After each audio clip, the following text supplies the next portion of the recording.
It's fun to watch her as she sits like on my lap. That's what I'm going to be working With on the- right now, sitting. It kind of I can see more of the gyrosculpting than straight up and down. Like I think adults we think more. Did you really see It it too does- with that infant video within the hospital? Yes. Or how it's traumatized? Yes.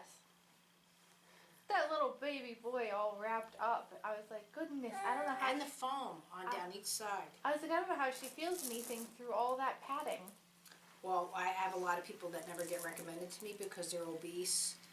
You know, like people actually say, oh, I'd tell my friend to come see you, but she's really heavy. And I'm like, I can work on you through a parka. I mean, I really... Yeah. Because again, you're going for the movement. That's where working in the dark makes such an impact over your touch versus expecting your eyes. Because if I'm just looking at how I'm touching the foam instead of touching through, or another example, have you ever broken a board in karate? Yeah.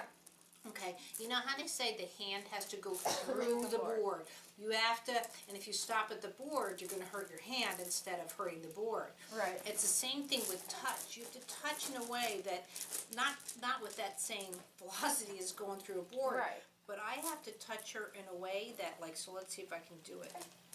That I'm going to impact with the growing the spine and her extension. Like the thing we did. And then through coming the- back down.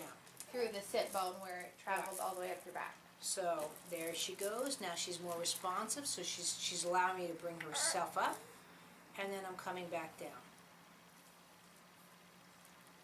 I'm coming up. And you're rotating through her I'm sit all- bone through the sit. Even though people concentrate on the exact point where they think my touch is, Sure. I have her bum like this, And you're just rotating and as I'm she goes up. rotating up and Okay. coming back down. And same thing with the way my hand is here on this side. I'll move it. So even though I'm holding her here just for support, the rotation goes with. So I'm bringing the chest cavity where it would come up Okay. and come back down. And if you did it on yourself, you can feel it. So if you come forward on the sit, like slouch, Okay. and now rotate, come up, rotate the chest. See how your pelvis also Everything rotates. goes up, yeah. It's not that, you wish there Right. was. So that's where I'm here.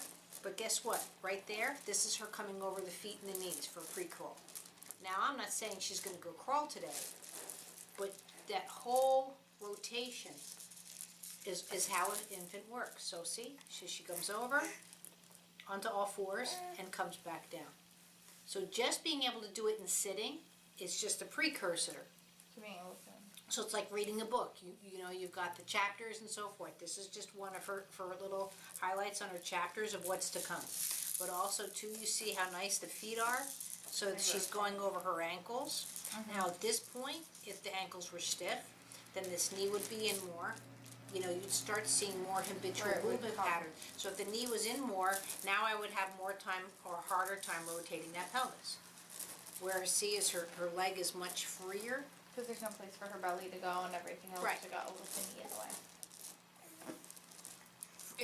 And this is where I'm actually writing, because I'm writing the book, and I was talking about, there's some arguments of, like, now she's not sitting up on her own, I get this. My argument is she goes in a car seat, she goes in a stroller, she's being held by you, by grandma, whatever. She's going to be in positions where she's, quote, sitting. What she needs to start learning is coming over her system, right here. So now we can concentrate just on the ankle and watch how she crosses midline with the back of that ankle going to and from. So she's going to and from with the ankle. If this doesn't happen, she won't be able to side sit, she won't be able to go into, but see right there, she gave it to me. That's a side sit. Again, I'm not looking for her to come over on all fours just yet. I'm looking for her proportions and how she's doing the sitting. But I'm keeping her successful. I'm letting her play with her system.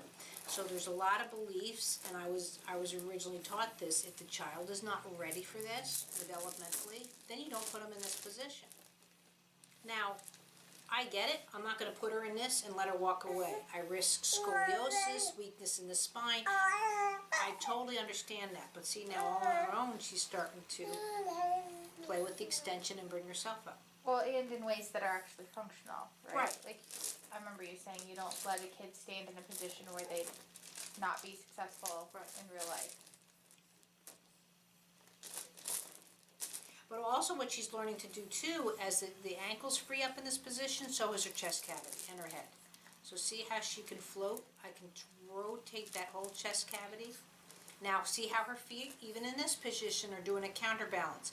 This is something adults stop and start to lose as they get older. Only high performance athletes can naturally keep these kind of momentum going or movements.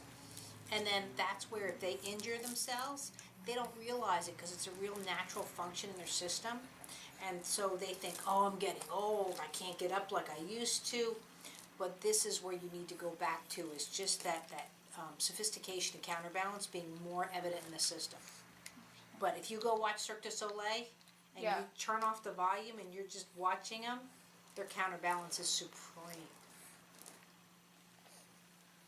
And that's why, like the guy, just visualize the unicycle, girl on, girl off, girl, you know what I mean? But he can counterbalance. He takes her. I know. But they have the same bodies as we do. You know what I mean? There's no difference structurally. And not all of them are like There's these no tiny way little gymnasts. I will do, I go there to appreciate what a body can do, but I'm not looking for this. Although I joke around, the girl with the hula hoops, I'm like, oh, that's how I fold laundry. But, so it's a wonder to watch. But that's where I get very mad at people with special needs children, people, I mean professionals. Well, he has a perfectly good MRI. Great. My kid's got massive CP. Well, no, he doesn't have CP because the MRI is fine. And I'm like, I get it that we all look structurally the same, but Houston, for some systems, there is a problem and it needs to be addressed. And if they don't see an abnormality in the structure, then lots of times people cannot get the diagnosis that they need. And I'm not saying overdiagnose, but some diagnoses are needed for that person to get services. Or like with Mason, because there's an abnormality, the diagnosis comes even if it kind of sort of doesn't. Correct, fit. but that's brilliant for him because he'll get services so much faster. But it doesn't go both ways. Right. Like in the state of Arizona, you're not going to get services if part of your brain's missing, but they'll get services for cerebral palsy. Also in Arizona, you don't get services if you're deaf and blind. Go figure. Really? You're not disabled if you could be completely deaf and blind, and in Arizona, because that's just the way the law are written. So you have to be Interesting. just as up on your legal with these kids as well as your services. The laws weren't written for each form of muscular dystrophy. So even though you have muscular dystrophy, let's say, you have to get a CP diagnosis if you want services. Otherwise, you can't get long-term care. Even though you're in a wheelchair, will never walk, whatever your child's problem is, you have to go under legal versus the actual diagnosis at times. And that's just state of Arizona. Each state can spend their federal funds differently, and that's where it gets into a whole other ballgame.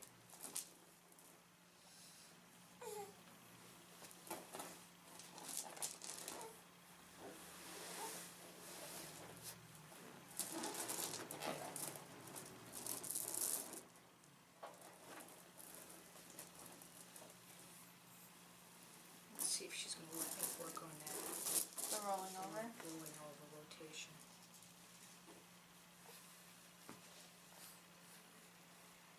See, I'm rotating through the wrists.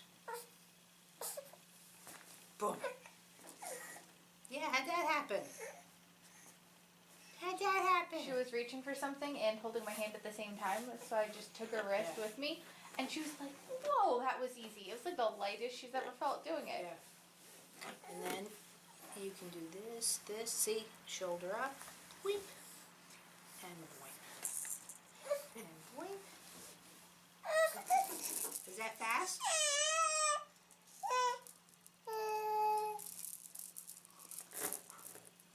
And again, I'm not jumping to go, oh, what did I do to you, poor baby? She transitioned just fine. She let her points know that, nah, it was a little fast for me, but she was fine. That's the difference, too, between a healthy stress and a stress. That happened in the hospital when Jenna came and said, gave me a little pointer on how to turn over in the hospital. But quit yanking yourself. yourself. Rotate. Yeah. Holding the side of the bed and pulling yourself. Well, that's why I was trying to, I showed her actually, I said, Yeah. this is how to get your mom out of bed. I really need to bring in a video camera in just to these kind of circumstances and show people how to. I'm gonna have to block out my entire head. I just, She has been in a coma for days. Her hair was like one big thread. I didn't want you falling off the table. I haven't lost a child yet, but I really don't want to like see if you could bounce or fly. Is that okay?